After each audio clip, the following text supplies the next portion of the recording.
Effect ന്യൂസിലേക്ക് ഏവർക്കും സ്വാഗതം. ഫാസിസ്റ്റ് പ്രവണതകൾക്കും എതിരായിട്ടുള്ള ഉജ്ജ്വലമായ പോരാട്ടം നടന്ന ലോകത്തും ഇന്ത്യയുമായിട്ട് ബന്ധപ്പെട്ട ഏറ്റവും പ്രധാനപ്പെട്ട ഒരു ദിനമാണ് ജൂൺ 25. അടിയന്തരാവസ്ഥ പ്രഖ്യാപനം നടന്നത് ഒന്നാണ്. ഇതിൻ്റെ 50-ാം വാർഷികമാണ് ഈ ജൂൺ 25 നടത്താൻ പോകുന്നത്. ഈ സാഹചര്യത്തിൽ പാർട്ടിയുടെ നേതൃത്വത്തിൽ അടിയന്തരാവസ്ഥ യുദ്ധ ദിനം ഇന്നത്തെ പരിതസ്ഥിതി ആചരിക്കുക എന്നുള്ളത് ഫാസിസ്റ്റ് പ്രവണതകൾ കൈകാര്യം ചെയ്യുന്ന ഭരണകൂട സംവിധാനത്തിനെതിരായിട്ടുള്ള കരുതലോടുകൂടിയുള്ള ഇടപെടലാണ്. അതുകൊണ്ട് ജൂൺ 25 അടിയന്തരാവസ്ഥ വിരുദ്ധ ദിനമായി ആചരിക്കാനാണ്. ഇതിൻ്റെ ഭാഗമായിട്ട് എല്ലാ ജില്ലയിലും ഇത്തരത്തിലുള്ള പരിപാടികൾ സംഘടിപ്പിക്കാൻ പഠന ഗവേഷണ കേന്ദ്രങ്ങളുമായിട്ട് ബന്ധപ്പെട്ട് പാർട്ടിയുടെ ആഭിമുഖ്യത്തിൽ പരിപാടികൾ ആസൂത്രണം ചെയ്യാനും അടിയന്തരാവസ്ഥ കാലഘട്ടങ്ങളിൽ മർദ്ദനങ്ങൾ അനുഭവിക്കുകയും കരുത്തുറുങ്കിൽ അടക്കപ്പെടുകയും ചെയ്തിട്ടുള്ളവരെ ആദരിക്കുകയും ചെയ്യുന്ന ഒരു പരിപാടി ജില്ലാതലത്തിൽ സംഘടിപ്പിക്കാൻ സാധിക്കണമെന്നാണ് പാർട്ടി തീരുമാനിച്ചത്.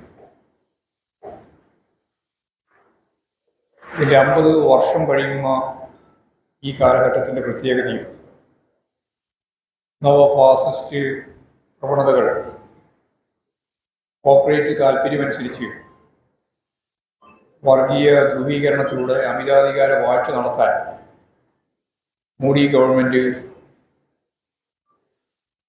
ശ്രദ്ധിച്ചുകൊണ്ടിരിക്കുന്ന ഈ ഘട്ടത്തിൽ വളരെ പ്രധാനപ്പെട്ട ഒരു പരിപാടി എന്ന രീതിയിലാണ് ഞങ്ങളിതിനെ കാണുന്നത്. ഇന്ത്യൻ ജനാധിപത്യത്തിൻ്റെ സംരക്ഷണ ദിനമായി ഈ 50-ാം വാർഷിക ദിനാചരണം മാറും എന്നാണ് ഞങ്ങൾ കാണുന്നത്. മറ്റൊരു പ്രധാനപ്പെട്ട ദിവസം മെയ് 9-ാം തീയതിയാണ്. മെയ് 9 ലോകചരിത്രത്തിലെ ഏറ്റവും പ്രധാനപ്പെട്ട ഒരു ദിവസമാണ്.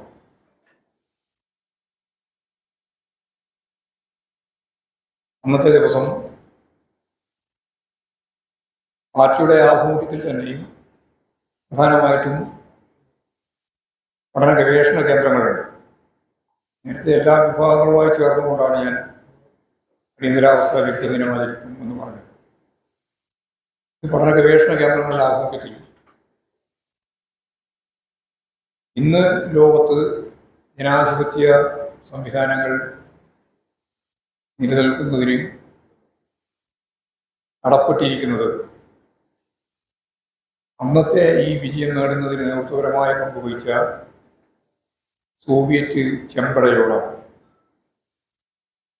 2 കോടിയോളം വരുന്ന ജനതയുടെ ജീവിത രക്തത്തിന് നിങ്ങൾ ജീവിതം തന്നെ സമർപ്പിച്ചുകൊണ്ടാണ് വാസ്തവത്തെ തകർത്തെറിയാൻ ജനാധിപത്യം സംരക്ഷിക്കാൻ സാധിച്ചത്. ഇന്ത്യ രാജ്യത്ത് ഫാസിസ്റ്റ് അജണ്ടകൾ നടപ്പിലാക്കാൻ ശ്രമിക്കുന്ന വർത്തമാന കാലത്ത് കമ്മ്യൂണിസ്റ്റുകാർ നടത്തിയ ഈ പോരാട്ടത്തിന് രാജ്യത്തെ സംബന്ധിച്ച് വളരെ പ്രധാനപ്പെട്ട ഒരു ദൗത്യമായിട്ടാണ് വിലയിരുത്തപ്പെടുന്നത്. അമേരിക്കൻ ആധിപത്യം ലോകത്ത് അടിച്ചേൽപ്പിക്കാൻ ശ്രമിച്ചുകൊണ്ടിരിക്കുന്ന വർത്തമാന കാലഘട്ടത്തിൽ അമേരിക്കയുടെ ആധിപത്യത്തെ പ്രതിരോധിച്ചുകൊണ്ട് 3ാം ലോകരാജ്യങ്ങൾക്ക് അത്താണിയായി മാറാൻ സാധിച്ച സോവിയറ്റ് റഷ്യയുടെ ചരിത്രം യഥാർത്ഥത്തിൽ ആവേശകരമായിരുന്നു എന്ന് നമുക്കറിയാം. അത്തരത്തിലുള്ള സോഷ്യലിസ്റ്റ് ആശയങ്ങളുടെ പ്രാധാന്യം കൂടി വ്യക്തമാക്കും വിധം നവഫാസിസ്റ്റ് പ്രവണതകൾ പ്രതിരോധിക്കുന്നതിന് വേണ്ടിയുള്ള പരിപാടിയുടെ ഭാഗമായി ഈ പരിപാടി സംഘടിപ്പിക്കാനാവണം എന്നാണ് ഈ 9-ന്റെ പരിപാടികൾ സംഘടിപ്പിക്കുന്നതിന് വേണ്ടിയിട്ടുള്ള തീരുമാനത്തിൽ അടങ്ങിയിട്ടുണ്ട്. ഇവിടെ വളരെ പ്രധാനപ്പെട്ട മറ്റൊരു കാര്യം, വിഴിഞ്ഞം അന്താരാഷ്ട്ര തുറമുഖം രാജ്യത്തിന് ജനങ്ങൾക്ക് സമർപ്പിച്ചു എന്നുള്ളതാണ് ഇടതുപക്ഷ ജനാധിപത്യ മുന്നണിയുടെ വികസന കാഴ്ചപ്പാട് ശക്തിപ്പെടുത്തുന്ന ഏറ്റവും പ്രധാനപ്പെട്ട ഒരു പരിപാടിയായിട്ട് അത് മാറുകയും ചെയ്യും. അടിസ്ഥാന ജനവിഭാഗങ്ങളുടെ ക്ഷേമ പെൻഷനുകളും അവിടെ തന്നെ വിദ്യാഭ്യാസവും ആരോഗ്യവും വീടും തൊഴിലവസരങ്ങളുമെല്ലാം സൃഷ്ടിക്കുന്ന വിവിധ തരത്തിലുള്ള വികസന കാഴ്ചപ്പാടാണ് LDF സർക്കാർ മുന്നോട്ടേക്ക് വെച്ചിട്ടുള്ളത്. അത്തരം പ്രവർത്തനങ്ങൾക്കെല്ലാം കൂടുതൽ ശക്തമായ രീതിയിൽ മുന്നോട്ടേക്ക് പോകാൻ സാധിക്കണമെങ്കിൽ സമ്പദ്ഘടന ഫലപ്രദമായിട്ട് ചിരിക്കേണ്ടതുണ്ട്. അത്തരമൊരു സവിശേഷ സാഹചര്യമാണ്, ആ പശ്ചാത്തലമാണ് യഥാർത്ഥത്തിൽ വിഴിഞ്ഞം പദ്ധതിയിലൂടെ നമ്മൾ ലക്ഷ്യം വെച്ചത്. നാഷണൽ ഹൈവേയുടെ വികസനത്തിലൂടെ റോഡ് ഗതാഗത രംഗം നമ്മൾ നല്ല രീതിയിൽ മുന്നോട്ട് വന്നിട്ടുണ്ട്. മാത്രമല്ല മലയോര ഹൈവേ, തീരദേശ ഹൈവേ ഇതെല്ലാം ഏതാണ്ട് പൂർത്തീകരണത്തിലേക്ക് നീങ്ങിക്കൊണ്ടിരിക്കുകയാണ്. തുറമുഖത്തിൻ്റെ കാര്യത്തിലും തുടർച്ചയായ മുന്നേറ്റം തന്നെയാണ് നമ്മൾ മുന്നോട്ടേക്ക് വെച്ച ലക്ഷ്യം. ലോകോത്തരമായ തുറമുഖം എന്ന നിലയിൽ വിഴിഞ്ഞം തുറമുഖം മാറുകയും അത് നമുക്കറിയാം ലോകത്ത് തന്നെ ശ്രദ്ധേയമായ ഒന്നായിട്ട് മാറുന്നതിന് ചില പ്രധാനപ്പെട്ട പ്രത്യേകതകളുണ്ട്. ഒന്നും സ്വാഭാവികമായിട്ട് ഏതാണ്ട് 20 മീറ്റർ ആഴം ഇതിനുണ്ട്. സിംഗപ്പൂരിന് സമാനമായ സൗകര്യങ്ങളാണ് ഇവിടെ ഉള്ളത്. 2000 മീറ്റർ ബർത്തിൽ ഒരേ സമയം 5 വലിയ കപ്പലുകൾക്ക് എടുക്കാൻ സാധിക്കുന്ന രീതിയിലുള്ള സൗകര്യം ഇവിടെ ഉണ്ടാക്കുകയാണ് ഉദ്ദേശം. അങ്ങനെ ലോകത്തിലെ പ്രധാന ചരക്ക് ഗതാഗത കേന്ദ്രമായി വിഴിഞ്ഞം മാറാൻ പോവുകയാണ്. ആഗോള ചരക്ക് നീക്കത്തിൻ്റെ 40% നടക്കുന്ന ഏഷ്യ, യൂറോപ്പ് രാജ്യാന്തര കപ്പൽ പാത, കപ്പൽ താരം ഏറ്റവും അടുത്ത് നിൽക്കുന്ന തുറമുഖമാണ് വിഴിഞ്ഞം തുറമുഖം. ഒരു കപ്പലിൽ നിന്ന് ചരക്ക് മറ്റൊരു കപ്പലിലേക്ക് കയറ്റുന്നതിനും ഇറക്കുന്നതിനും ഓട്ടോമാറ്റിക് ആയിട്ടുള്ള സൗകര്യമാണ് ഇവിടെയുള്ളത്. അതുകൊണ്ട് വളരെ വേഗം ചരക്ക് കയറ്റാനും ഇറക്കാനും സാധിക്കുന്ന നില ഉണ്ടായിരുന്നു. അങ്ങനെയുള്ള സൗകര്യങ്ങളുള്ള ഏറ്റവും പ്രധാനപ്പെട്ട തുറമുഖവും യഥാർത്ഥത്തിൽ വിഴിഞ്ഞം തുറമുഖമാണ്. ഇനി ഇതിൻ്റെ ഭാഗമായിട്ടുള്ള നിരന്തരമായിട്ടുള്ള വളർച്ച, കേവലമായിട്ടുള്ള തുറമുഖത്തിൻ്റെ ഇറക്കും കയറ്റും മാത്രമല്ല, അത് ഉപയോഗിച്ചുകൊണ്ടുള്ള പശ്ചാത്തല സൗകര്യ വികസനമാണ്. ആ വികസനത്തോടൊപ്പം വളരെ പ്രധാനപ്പെട്ട ലോജിസ്റ്റിക് ഉൾപ്പെടെയുള്ള മേഖലയിലുള്ള നമ്മുടെ വളർച്ചയും, ടൗൺഷിപ്പ്, ഹെൽത്ത് ടൂറിസം ഉൾപ്പെടെ, അതുപോലെ തന്നെ Kattakada green and smart industrial club, വിമാനൂരിലും കല്ലമ്പലത്തും agro and food processing hub എന്ന് പറഞ്ഞാൽ വിഴിഞ്ഞം നാവായിക്കുളം വളർച്ച ഇടനാഴിയും ഇതിൻ്റെ ഭാഗമായിട്ട് തന്നെയാണ് വരാൻ പോകുന്നത്. അപ്പോൾ യഥാർത്ഥത്തിൽ കൊല്ലം, തിരുവനന്തപുരം ജില്ലയുടെ സമഗ്രമായ വളർച്ചയ്ക്ക് ഉതകുന്ന ഒരു ടൗൺഷിപ്പ് ഡെവലപ്പ് ചെയ്യാൻ ഈ തുറമുഖത്തിൻ്റെ വളർച്ച നമ്മെ സഹായിക്കുന്നു. തുറമുഖത്തിൻ്റെ ലാഭത്തേക്കാൾ പ്രധാനം അത് തന്നെയാണ് ഗവൺമെൻറ് കാണുന്നത്. യഥാർത്ഥത്തിൽ ഇടതുപക്ഷ ഗവൺമെന്റിന്റെ ശക്തമായ ഇടപെടലിന്റെ ഭാഗമായിട്ടാണ് വിഴിഞ്ഞം തുറമുഖം തന്നെ രൂപപ്പെട്ടു വന്നത്. വിഴിഞ്ഞ പദ്ധതിയുടെ ഭാഗമായിട്ട്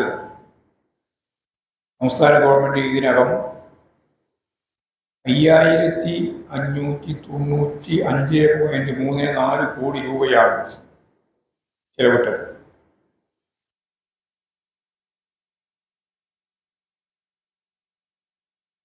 അദാനി ഈ ഘട്ടത്തിൽ ചെലവഴിച്ചത് 2454 കോടി രൂപയാണ്. കേന്ദ്ര ഗവൺമെന്റ് നമുക്ക് തരും എന്ന് പറഞ്ഞിരുന്നത് 817 കോടി രൂപയാണ്. അത് സഹായധനം എന്ന രീതിയിൽ തന്നില്ല, അത് വായ്പ എന്ന രീതിയിലാണ് തന്നിട്ടുള്ളത്. ആകെ 8767.14 കോടി.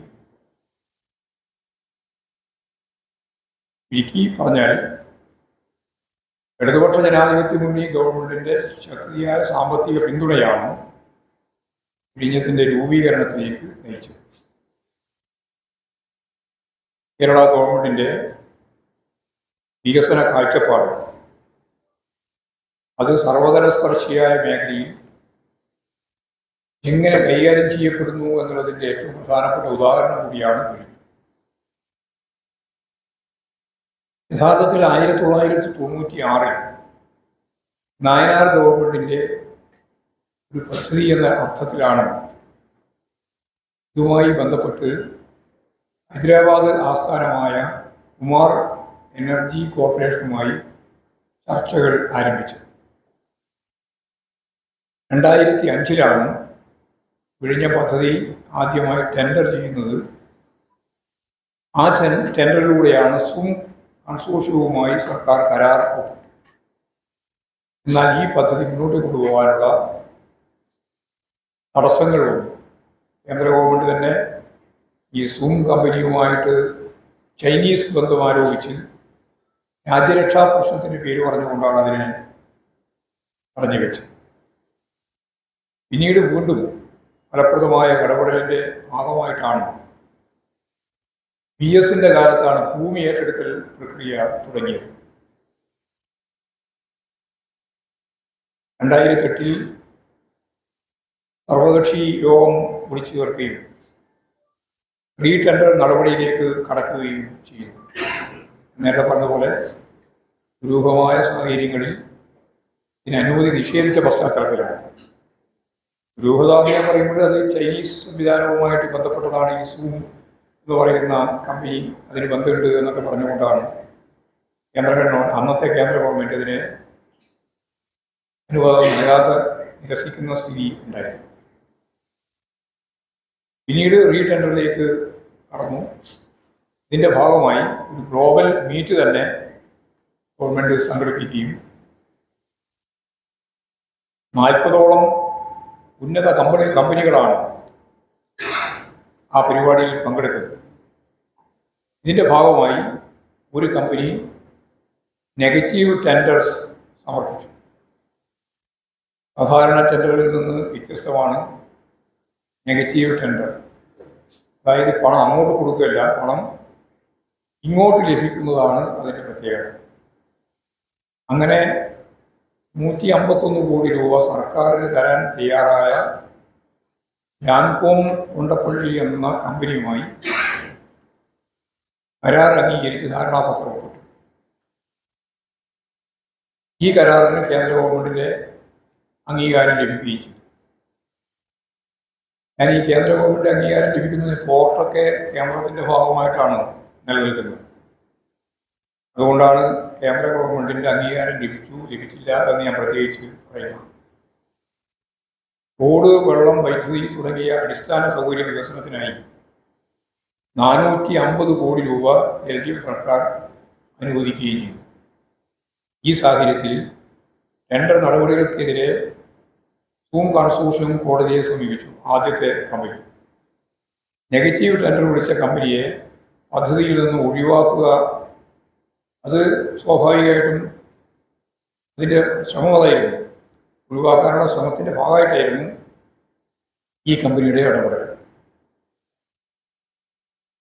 ഈ വ്യവഹാരത്തിൻ്റെ ഈ നിയമയുദ്ധത്തിൻ്റെ ഭാഗമായിട്ട് പരിപാടി മുന്നോട്ടേക്ക് കൊണ്ടുപോകാൻ സാധിക്കുന്നില്ല എന്ന് കണ്ടപ്പോൾ മനം മടുത്ത് നാൻഗോ കൊണ്ടപ്പള്ളി പദ്ധതി നേരത്തെ പറഞ്ഞ നെഗറ്റീവ് ടെൻഡറിൻ്റെ ഭാഗമായിട്ട് വന്നവർ പദ്ധതിയിൽ നിന്നും പിന്മാറി.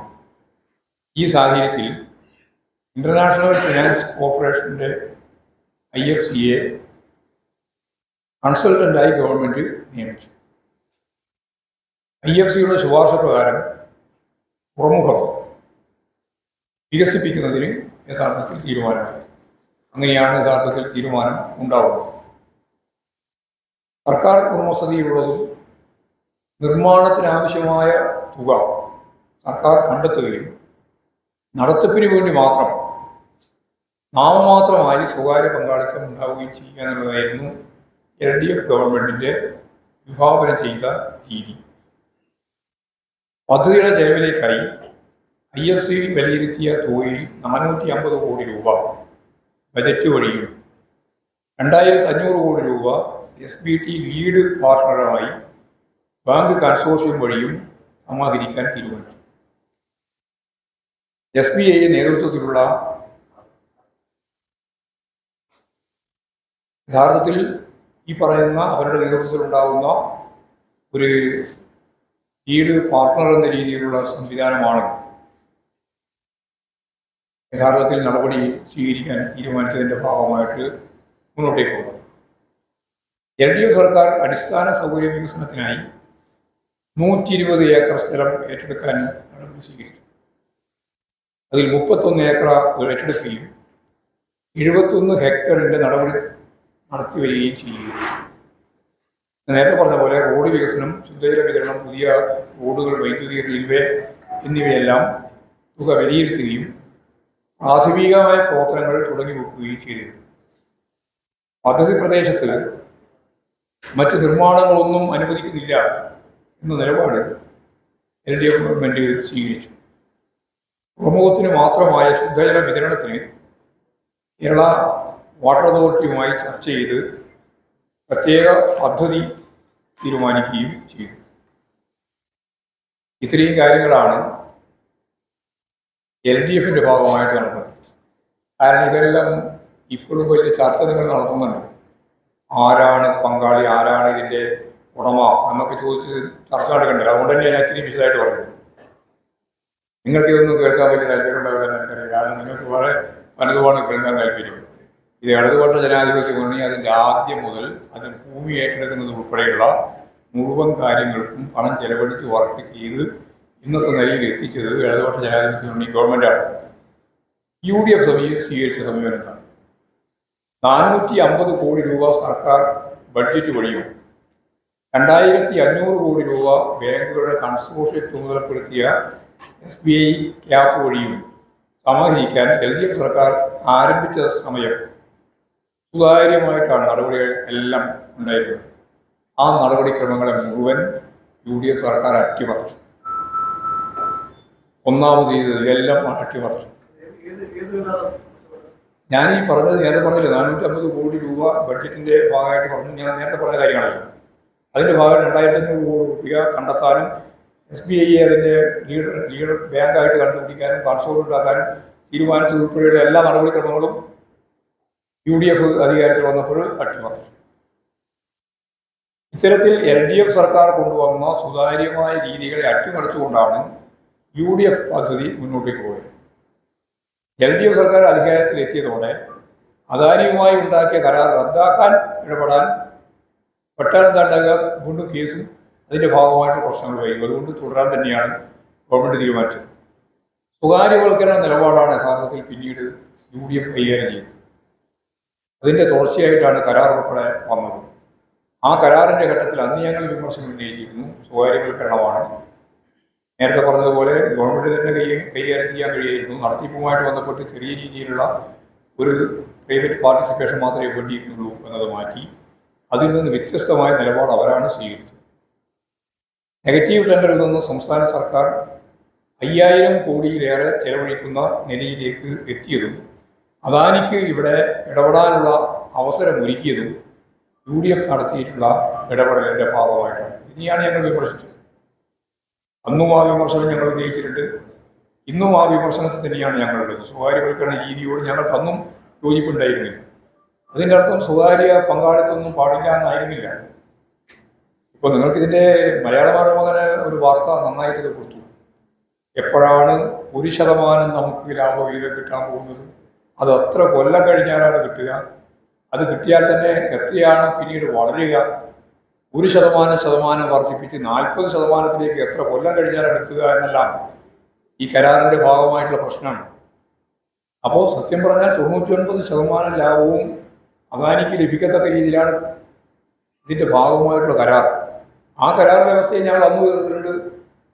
ഇന്നും ഞങ്ങൾ ആ എതിർപ്പ് തന്നെയാണ്. പക്ഷേ ആ കരാറിൽ നിന്ന് വിട്ട് പദ്ധതിയാകെ അവസാനിപ്പിക്കത്തക്ക രീതിയിൽ നിലപാടിലേക്ക് പോകരുത് എന്ന് കണ്ടുകൊണ്ട് തന്നെയാണ് കേരളത്തിൻ്റെ ഭാവി കേരളത്തെ കണ്ടുകൊണ്ട് ഈ വിഴിഞ്ഞ പദ്ധതി മുന്നോട്ടേക്ക് കൊണ്ടുപോകണം എന്നുള്ള കാര്യം ഞങ്ങൾ അംഗീകരിച്ച് മുമ്പോട്ടേക്ക് വന്നിട്ടുണ്ട്. അത് യഥാർത്ഥത്തിൽ ലോകോത്തരമായ ഒരു തുറമുഖമാക്കി രൂപപ്പെടുത്തുന്നതിന് നമുക്ക് സാധിച്ചു.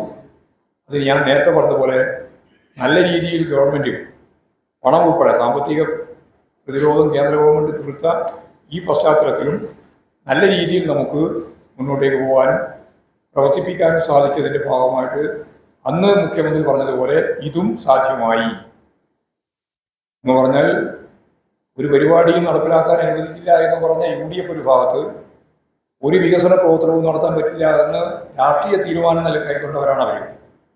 അവരുടെ പങ്കാളിത്തം ഉണ്ടായിരുന്നില്ല. അവർ പങ്കാളിത്തമില്ലായിരുന്നത് ഈ പദ്ധതിയെ വഴിക്ക് വെച്ച് തകർക്കാൻ വേണ്ടി ബോധപൂർവമായ കലാപത്തെ തുടർന്ന് പോലീസ് സ്റ്റേഷൻ അക്രമവും ഉൾപ്പെടെ മുഴുവൻ സംഘടിപ്പിച്ച് അവർക്ക് ഈ പരിപാടി നടക്കില്ല എന്നായിരുന്നു അവരുടെ ധാരണ. വിമോചന സമരം ഇവിടെ തുടങ്ങുകയാണ് എന്ന് പറഞ്ഞവരാണ് അവർ.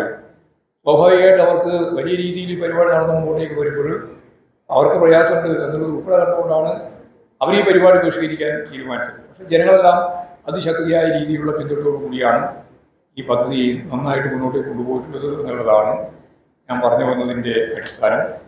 നല്ല നിലയിൽ ഗവൺമെൻറ് തീരുമാനിച്ചതുപോലെ തന്നെ വലിയ ചെലവ് ഗവൺമെൻറ്റിന് ഈ സാമ്പത്തിക പ്രയാസത്തിൻ്റെ ഇടയിലും ഏറ്റെടുക്കേണ്ടി വന്നു. അങ്ങനെ ഏറ്റെടുത്തുകൊണ്ട് പദ്ധതിയുടെ 1ാം ഘട്ടം പൂർത്തിയായി. ഇനി 2028 ആകുമ്പോഴേക്ക് 10-20 കൊല്ലത്തിനപ്പുറം പൂർത്തിയാക്കുമെന്ന് കണ്ടിരുന്നത് ഇങ്ങോട്ട് പൂർത്തിയാക്കാൻ പോവുകയാണ്. ആ രീതിയിലുള്ള ഒരു ചരിത്രപ്രസിദ്ധമായ സംഭവമായിട്ടാണ് നമ്മളിതിനെ കാണേണ്ടത്. അപ്പോൾ കേരളത്തിൻ്റെ വികസനത്തിൽ മുതൽക്കൂട്ടാവുന്ന ഏറ്റവും പ്രധാനപ്പെട്ട ഒരു പദ്ധതി ഉദ്ഘാടനം ചെയ്യപ്പെട്ടിരിക്കുന്നു എന്നുള്ളത് പ്രധാനപ്പെട്ട ഒരു സംഭവമായിട്ടാണ് കാണുന്നത്. ഇതാണ് പ്രധാനമായിട്ട് പറയാനുള്ളത്. ഇന്നലെ കോൺഗ്രസ് നേതാവ് മുരളീധരൻ പറഞ്ഞത് മാറ്റം ശ്രദ്ധയപ്പെട്ടതാണ്. മുഖ്യമന്ത്രിയെ കൂടി അധിക്ഷേപിക്കുന്ന തരത്തിലൊരു മുരളീധരൻ നടത്തിയത്. പിന്നീട് പ്രസംഗത്തിൽ വളരെ കുറച്ചു നിന്ന് വീണ്ടും പറയേണ്ടി വന്നു. വാക്യം പറയേണ്ട മാഷ അറിയാവുന്നതാണ്. എന്താണ് ആ ഒരു പ്രതികരണത്തിലുള്ള? അത് മുരളിയോട് ചോദിക്കേണ്ടതാണ്. മുരളി എന്താ പ്രതികരിക്കാൻ ആയിരിക്കും? ഇപ്പോൾ കോൺഗ്രസിന്റെ സുധാകരനെ പറ്റി പ്രതികരിക്കുന്നത് മനസ്സിലാകുന്നില്ല, സുധാകരന് വേണ്ടി പ്രതികരിക്കുന്നത് മനസ്സിലാകുന്നില്ല. രണ്ടും നമ്മൾ കാണുന്നുണ്ടല്ലോ, തമ്മിലടിയാണ്. ആ തമ്മിലടിയെ ഏതെങ്കിലും രീതിയിൽ മാറ്റി തീർക്കുന്നതിന് വേണ്ടിയിട്ടുള്ള ബോധപൂർവമായ പ്രയോഗങ്ങളാണ് ഇതൊക്കെ. അത്രയും കാണുന്നുള്ളൂ. അതിന്റെ അപ്പുറമുള്ള ഒരു ഗൗരവം ഞങ്ങളെ കാണുന്നില്ല. തമ്മിലടി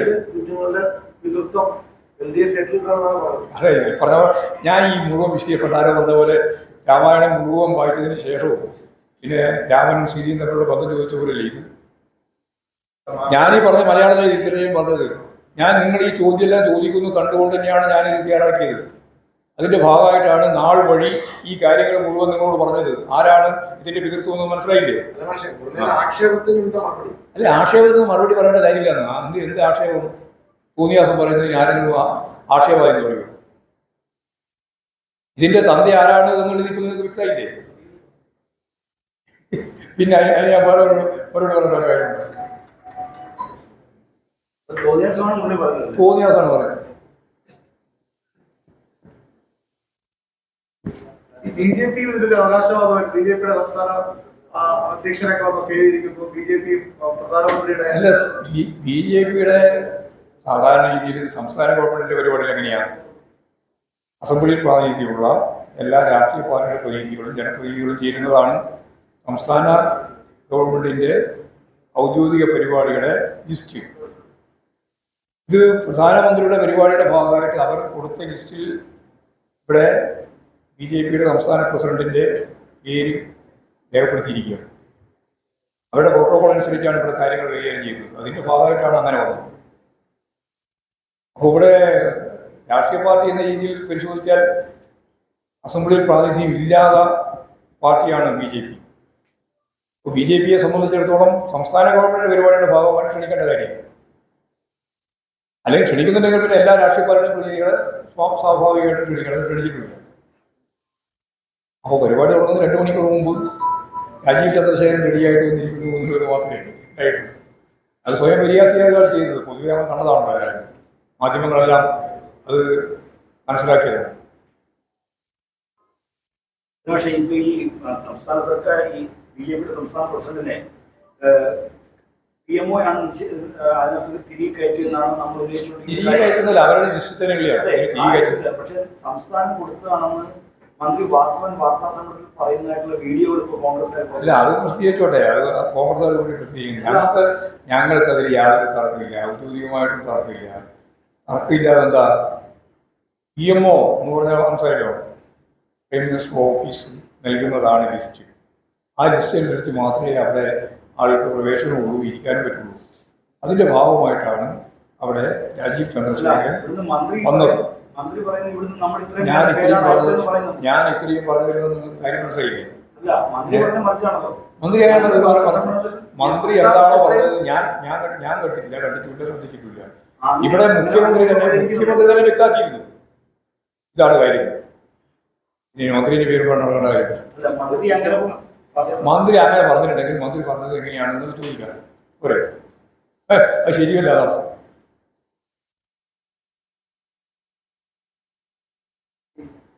കോൺഗ്രസിലെ പ്രസിഡന്റിന്റെ മാറ്റുന്നതിനെ ബന്ധപ്പെട്ട് വലിയ തർക്കം നടക്കുക. വലിയ തർക്കമാണ്. സുധാരണ മാറ്റാൻ പോകുന്നു പറയുന്നു, സുധാരണ മാറില്ല എന്ന് പറയുന്നു.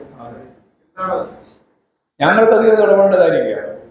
കോൺഗ്രസിൽ വലിയ തർക്കമാണ്, വലിയ പൊട്ടിത്തെറികളാണ് നടന്നുകൊണ്ടിരിക്കുന്നത്, നടക്കാൻ പോകുന്നത്. ഇനിയിപ്പോൾ സുധാകരനെ മാറ്റിയാലും സുധാകരനെ മാറ്റിയില്ലെങ്കിലും ഒക്കെ തർക്കമായിരിക്കും. അത് അടുത്ത 2026 കഴിഞ്ഞാലും അവസാനിക്കില്ല.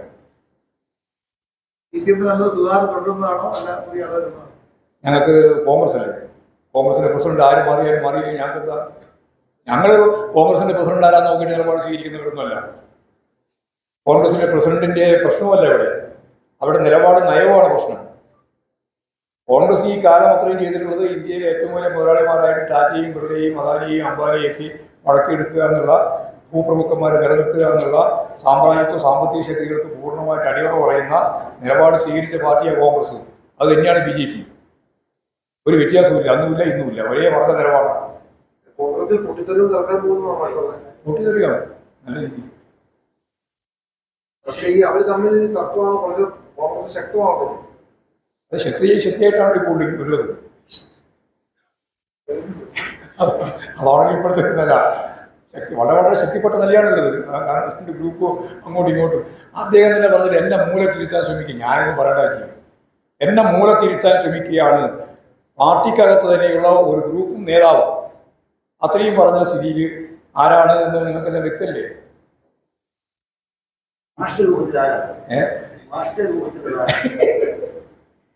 എൻ്റെ ഒന്നും ഞാൻ പറഞ്ഞില്ല. യഥാർത്ഥത്തിൽ സുധാകരനെ മാറ്റാൻ ഔദ്യോഗികമായിട്ട് അവർ തീരുമാനിച്ചു ഒരു വിഭാഗം, മാറ്റാൻ തീരുമാനിച്ചിട്ടില്ല എന്ന് സുധാകരൻ, മാറ്റാൻ പാടില്ല എന്ന് മുരളി പറഞ്ഞത് വളരെ കൗതുകത്തോടുകൂടി നമ്മളെല്ലാം കണ്ടത്. നിങ്ങളെല്ലാം കണ്ടിരിക്കും. എന്താ പത്രത്തിൽ ഫോട്ടോ കണ്ടാലെങ്കിലും മനസ്സിലാകുന്ന ആളാവണം കോൺഗ്രസിന്റെ പ്രസിഡന്റ് എന്ന് പറഞ്ഞതിന്റെ അടുത്ത വിമർശനം മനസ്സിലായിരിക്കും. അവർ പറയുന്ന ഒന്നാമത്തെ നമ്പറുകാരനെ പറ്റി പറഞ്ഞായിരുന്നു. തരൂര് ചേർന്നിട്ടുണ്ട്, ഇവരെല്ലാം ഒപ്പം ചേർന്നിട്ടുണ്ട്. രമേശ് ചെന്നിത്തല ഒപ്പം തന്നെയുണ്ട്. അപ്പോൾ വളരെ ശക്തമത്തായ ഒരു തർക്കം കോൺഗ്രസിന്റെ അകത്ത് രൂപപ്പെട്ടു വന്നിട്ടുണ്ട്. CPM നേരിടാൻ കണ്ണൂരിലെ സിംഹം എന്ന പേരിലൊക്കെയാണ് CPM നേരിടാൻ അത്ര അധികം ശക്തിയുള്ള കണ്ണൂരിലെ സിംഹം എന്ന കരയപ്പെടുന്ന ആളായിട്ടാണ് സുധാകരൻ വന്നത്. എന്നിട്ട് അത്രയ്ക്കൊരു എതിരാളിയായിരുന്നു. അത്രയും ഉണ്ടായിട്ടൊന്നും മനസ്സിലാക്കിയാൽ ഉള്ളതല്ലേ ആവുള്ളൂ. അങ്ങനെയല്ലേ, ഉള്ളതല്ലേ ആകാൻ പറ്റുള്ളൂ. അങ്ങനെയായിട്ടാണ് മനസ്സിലാക്കിയത്. ഞാനൊന്നും ഇതിനോട് പറയുന്നില്ല.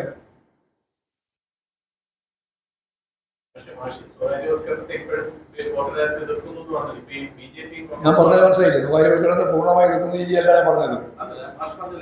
ഇല്ല, ഞാൻ പറഞ്ഞതൊന്നും കൂടി പറയാം. സ്വകാര്യവൽക്കരണത്തെ പൂർണ്ണമായിട്ട് അവസാനിപ്പിക്കണം എന്നുള്ളതല്ല ഞങ്ങളുടെ അടുത്ത നിലപാട്.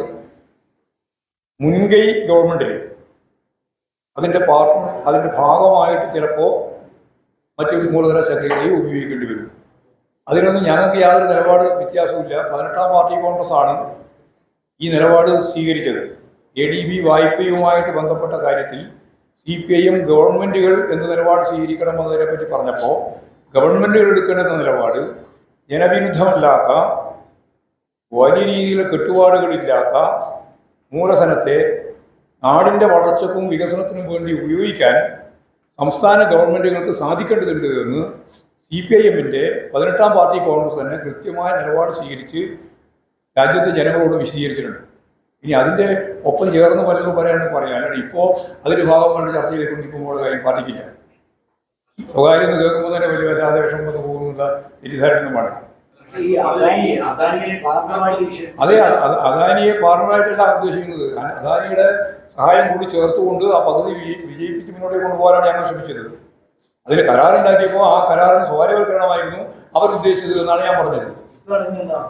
ഇപ്പോഴും സ്വകാര്യവൽക്കരണത്തിന്റെ ഭാഗമായിട്ടാണ് അതിൻ്റെ ഒരു ഭാഗം തന്നെയാണ്. സ്വകാര്യവൽക്കരണത്തിന്റെ തന്നെ ഭാഗമാണ്. പക്ഷേ ഞങ്ങളത് അവസാനിപ്പിച്ചിട്ടില്ല. കാരണം ഒരു ഗവൺമെന്റിന്റെ തുടർച്ചയായിട്ടാണ് ഞങ്ങൾ വരുന്നത്. അതുകൊണ്ട് ഞങ്ങൾ ഇതിലെല്ലാം അവസാനിപ്പിക്കാൻ പോകുകയാണെന്ന് തീരുമാനിച്ചാൽ ഉടനെ കേസും അതിന്റെ ഭാഗമായിട്ടുള്ള പ്രശ്നവും ആ പരിപാടി നടത്താതാവും. അങ്ങനെ നടത്താതിരിക്കണം എന്ന് ഞങ്ങൾ കണ്ടിട്ടില്ല. അതുകൊണ്ടാണ് അത് തുടരാൻ തീരുമാനിച്ചത്. പരിഹസിച്ച ഒരു കമ്മ്യൂണിസ്റ്റ് മന്ത്രി ഒരു സ്വകാര്യ മുതലാളിയെ വാർത്തകൾ വിശേഷിപ്പിച്ചു.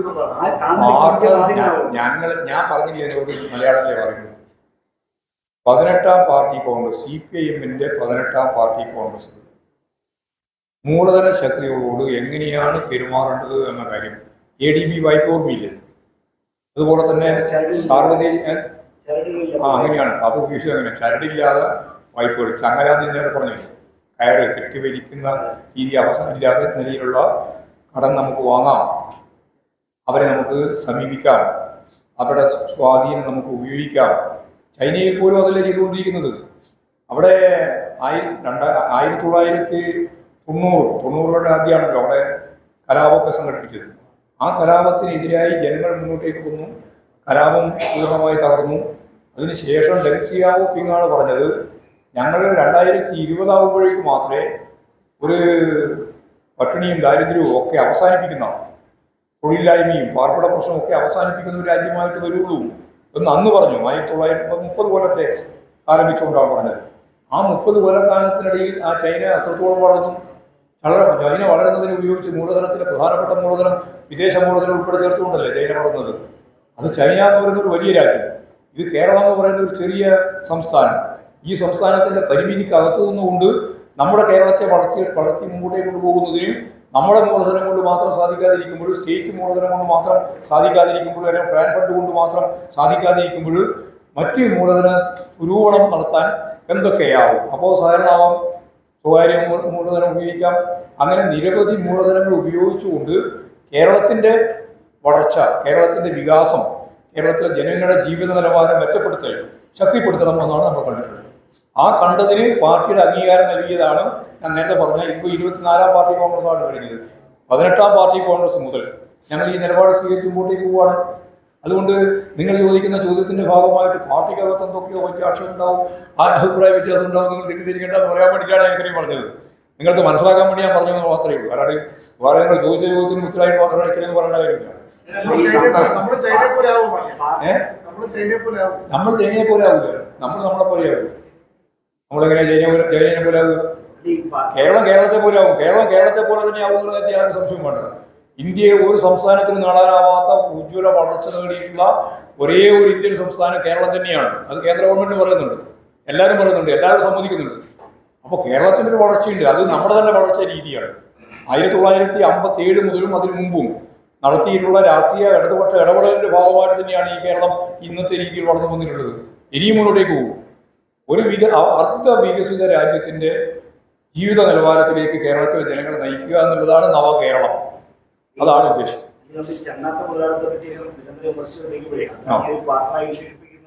ചങ്ങാത്ത മുതലാളിത്തവും ഇതും തമ്മിൽ വ്യത്യാസമുണ്ട്. ചങ്ങാത്ത മുതലാളിത്തം എന്ന് പറഞ്ഞാൽ എന്താ അറിയോ? അത് പറഞ്ഞാൽ മനസ്സിലായി. ക്രോണി ക്യാപിറ്റലിന് മലയാളമാണ് ചങ്ങാത്ത മുതലാളിത്തം. അതായത് അതൊക്കെ അറിയോ എന്താ ചങ്ങാത്ത മുതലാളിത്തം എന്ന് പറഞ്ഞു? വിശദീകരിക്കണം നോക്കാം. നമ്മൾ ഉദ്ദേശിക്കുന്ന ഒന്നും മനസ്സിലാവും. ഒന്നുമല്ല ചങ്ങാത്ത, ഞാൻ പറയാ, ചങ്ങാത്ത മുതലാളിത്തം എന്ന് പറയുന്നത് 3 ഘടകങ്ങൾ ചേരുന്ന ഒരു പ്രത്യേക മുതലാളിത്ത രൂപമാണ്. അതൊന്ന് ഭരണം നടത്തുന്ന ഭരണവർഗ പാർട്ടി ഓഹരി വെക്കുന്ന വിഭാഗം. ഞാൻ പറയുന്നത് സമ്പത്ത് എങ്ങനെയാണ് ഇവർ ഓഹരി വെക്കുന്നത്? അത് പൊതുമേഖലാ സ്ഥാപനങ്ങൾ വിറ്റ് തുറക്കുമ്പോൾ കിട്ടുന്ന വലിയ കമ്മീഷനാണ്. അതിന്റെ ഭാഗമായിട്ടാണ് ഈ പുതിയ ഭൂസ്വാധി കടന്നു വന്നത്. അതൊന്ന് ഈ ഭരിക്കുന്ന രാഷ്ട്രീയ പാർട്ടി, 2 കോർപ്പറേറ്റ് മാനേജ്മെന്റ്, 3 ബ്യൂറോക്രാറ്റ്സ്, ഉയർന്ന ഉദ്യോഗസ്ഥ വൃന്ദം. ഈ 3 പൊതുമേഖലാ സ്ഥാപനങ്ങളിൽ ലക്ഷക്കണക്കിന് കോടി രൂപയുടെ മൂലധനമുള്ള പൊതുമേഖലാ സ്ഥാപനങ്ങൾ ആയിരക്കണക്കിന് ചുളുവിൽ വിറ്റ് അതിന്റെ ഭാഗമായിട്ട് കിട്ടുന്ന ലാഭം കൊണ്ട് കൊഴുത്തു തടിക്കുന്ന ഈ 3 വിഭാഗത്തെയാണ് ക്രോണി ക്യാപിറ്റലിസം എന്ന് പറയുന്നത്. അതും ഇത് നമ്മൾ എന്ത് ബന്ധമുണ്ട്? ഇതിന്റെ ഒരു ബന്ധമില്ല.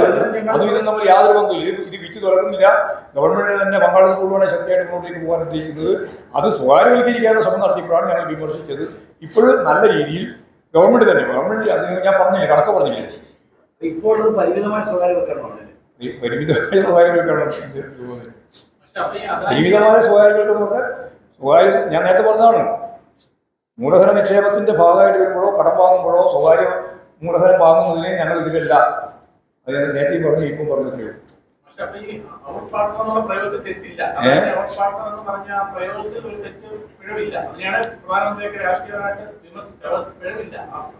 നിങ്ങൾക്ക് എന്താ ഉത്തരം കിട്ടേണ്ടത്? പിഴവുണ്ടെന്നാണോ ഉത്തരം കിട്ടുന്നതല്ല? ഇല്ലാന്നാണോ? ഞാൻ പറഞ്ഞത് മലയാള രേഖകളോട് ഇത്രയും പറഞ്ഞത്. ഇത് ഞാൻ ഇത്രയും പറഞ്ഞിട്ട് പിന്നെ വീണ്ടും എന്നെ കൊണ്ട് ഇന്ന കാര്യം പറഞ്ഞാലേ നിങ്ങൾ ഉദ്ദേശിക്കുന്ന കാര്യം ഞാൻ പറയണം എന്ന് പറഞ്ഞാൽ ഞാൻ പറയില്ല. നിങ്ങൾക്ക് അറിയണം, അതറിയാലോ.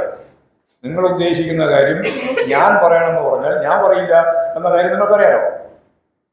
അത് മനസ്സിലാക്കിയാണ്.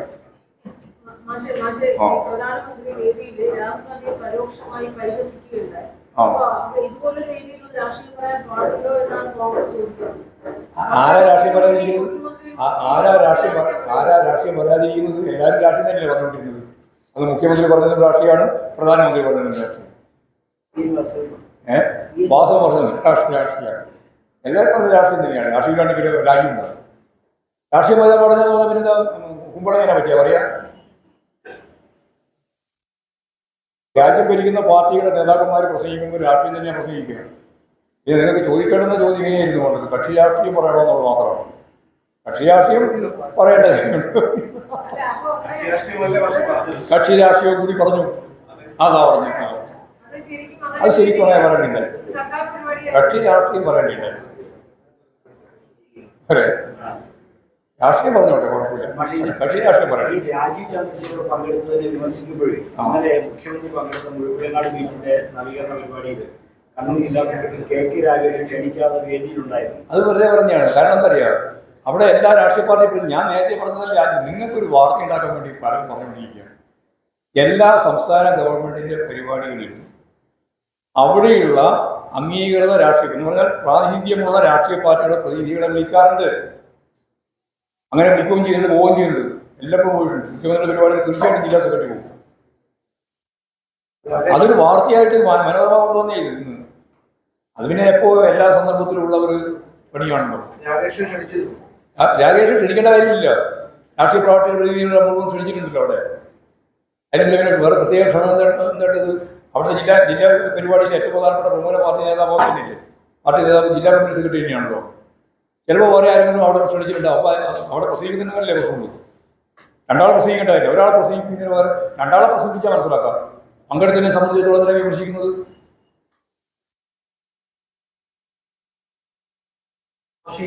ഇപ്പൊ ഞാൻ വരുമ്പോൾ അതാണ് പറഞ്ഞത്. കീഴ്പ്പെടുത്തല്ല, നേരെ പോലെ പുക വരുന്നുണ്ട്. അത് പരിശോധിച്ചുകൊണ്ടിരിക്കുകയാണ്. അവർ പരിശോധിക്കുന്നതിനിടയിലാണ് പോകേണ്ടത്. ആരോഗ്യമന്ത്രി പറഞ്ഞിട്ടുണ്ട് ഇത്തരത്തിൽ ആ ന്യൂ ബ്ലോക്കിൽ ആൾക്കാരെ പ്രവേശിപ്പിക്കുന്നതായിരുന്നു, വീഴ്ച പറ്റിയതായിട്ട് ന്യൂ ബ്ലോക്കിലെ ആൾക്കാരെ പ്രവേശിപ്പിക്കുന്നതായിരുന്നു, അങ്ങനെ അതിനൊരു വീഴ്ച പറ്റിയെന്ന് ആരോഗ്യമന്ത്രി പറഞ്ഞു. ഇപ്പോൾ ആദ്യത്തെ അന്വേഷണം നടക്കുമ്പോഴാണ് വീണ്ടും ഈ ഒരു അപകടം. ഇത് പുതിയ കെട്ടിടത്തിലൊന്നുമല്ലല്ലോ. ഇതൊക്കെ സാങ്കേതിക വിദ്യയുമായി ബന്ധപ്പെട്ട പ്രശ്നങ്ങളാണ്. എങ്ങനെയാണ് ഞങ്ങൾക്ക് എങ്ങനെയാണ് പരിശോധിച്ചാലേ മനസ്സിലാവുള്ളൂ. പരിശോധിക്കട്ടെ. ഏതായാലും വളരെ അപകടമില്ലാണ്ട് കാര്യങ്ങൾ കൈകാര്യം ചെയ്ത് പോകുന്നുണ്ടെന്നുള്ളതാണ് മനസ്സിലായത്. നമ്മുടെ ഈ നവകേരളത്തിൽ ഇങ്ങനെയൊക്കെ സംഭവിക്കാൻ പാടുണ്ടോ? ഇങ്ങനെ നവകേരളത്തിലെല്ലാം പൂർണ്ണമായിട്ടും ഒരു തരത്തിലുള്ള ആക്സിഡന്റ് ഇനി ഉണ്ടാകാൻ പോകുന്നില്ല. അതുപോലെ തന്നെ ഇലക്ട്രിക് ഷോക്ക് ഉണ്ടാകാൻ പോകുന്നില്ല. അയ്യൊക്കെ നവകേരളം അല്ല. നവകേരളം എന്ന് പറയുന്നത് ഈ ലോകത്തെ 400 കൊല്ലക്കാലത്തെ വികസിത സമൂഹത്തിൻ്റെ ഒപ്പം ഒരു 10-20 കൊല്ലം കൂടി കഴിയുമ്പോഴേക്ക് കേരളീയ ജനതയുടെ ജീവിത നിലവാരം പൊതുവെ മെച്ചപ്പെടുത്തുക എന്നുള്ള പ്രക്രിയയാണ് നവകേരളം.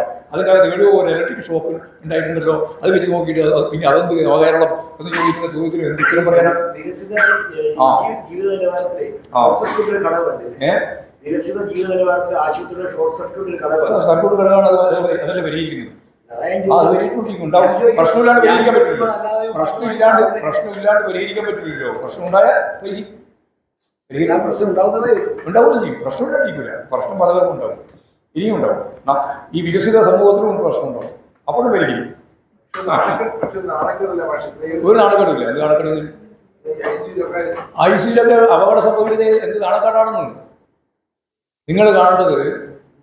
ശാസ്ത്ര സാങ്കേതിക വിദ്യയൊക്കെ ഡെവലപ്പ് ചെയ്ത് വന്നിട്ടുണ്ട്. ആ വന്ന ശാസ്ത്ര സാങ്കേതിക വിദ്യ ഉപയോഗിച്ചുകൊണ്ടാണ് ഇപ്പോഴും ഇലക്ട്രിസിറ്റി ഉൾപ്പെടെ മുഴുവൻ കാര്യങ്ങളും കൈകാര്യം ചെയ്യുന്നത്, നിയന്ത്രിക്കുന്നത് ഉൾപ്പെടെ.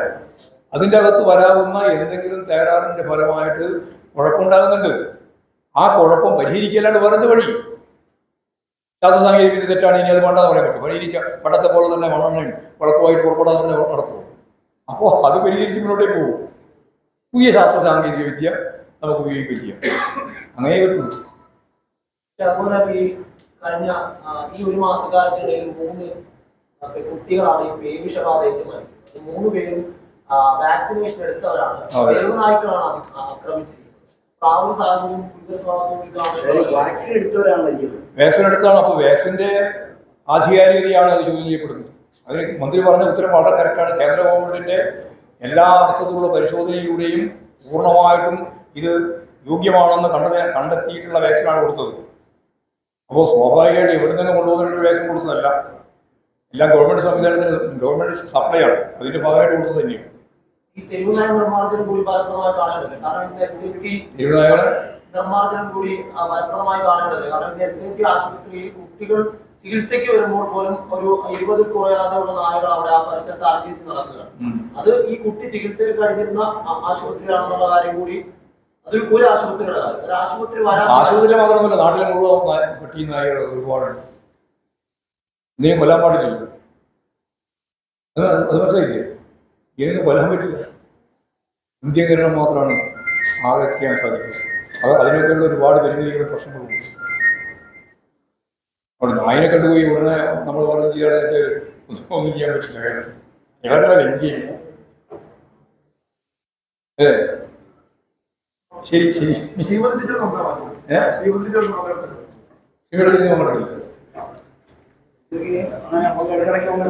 ഓ അല്ല, ഇടക്കിടക്കല്ല. വിദ്യാഭ്യാസത്തിലുള്ള ദേശീയ വിഷയങ്ങൾ. വാർത്തകളും വിശേഷങ്ങളും ഇവിടെ അവസാനിക്കുന്നില്ല. കൂടുതൽ വാർത്തകളും വിശേഷങ്ങളുമായി വീണ്ടും കണ്ടുമുട്ടുന്നതുവരെ നന്ദി, നമസ്കാരം.